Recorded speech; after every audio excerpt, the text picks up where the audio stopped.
calling for mentors for its Shield Our Youth program. The program is a dedicated juvenile crime prevention initiative aimed at supporting at-risk youth and families. KNWA's Brianna Moore spoke with the one and only Shield Our Youth officer that works with juveniles hands-on in an effort to keep them out of the criminal justice system. So Brianna, what did he have to say today? Yes, Sonia, I had the chance to sit down with multiple Fort Smith officers about the Shield Our Youth program, but one officer says helping juveniles in Fort Smith has been passed down through generations.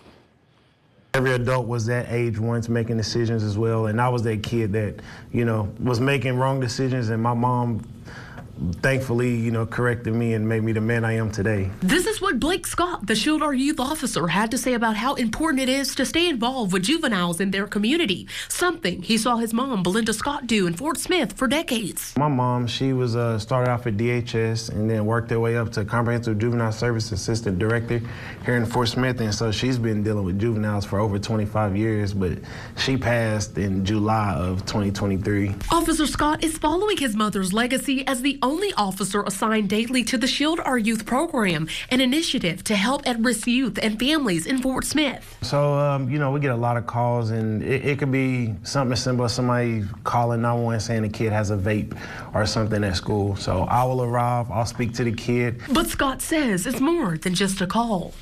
Some kids may not know. They just see the uniform, and I want them to see the person inside the uniform. So I'll kind of ask them questions and try to dig deeper into what caused them to make that decision. The program is combined of dozens of local organizations like FSPD, Restore Hope, and 100 families. And Stephen Creek with FSPD says SHIELD stands for service, honor, integrity, education, legacy, and dedication. We ask our officers anytime they're making a decision or whenever they're taking action that as long as they're doing everything behind those guiding principles, it should be right. And we got to asking ourselves, why would we not hold our youth to that same standard? If it's good enough for our officers, it should be good enough for our youth. We also spoke with Officer Lee McGay with FSPD, who is over the Shield Our Youth program. He is looking forward to the growth of the program. We've been going for about a year now.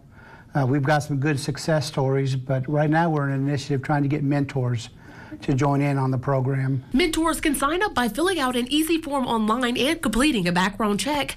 Officer Scott says he always tells juveniles to find a successful mentor because once you get behind that with that charge or in that court system, it's hard to get back.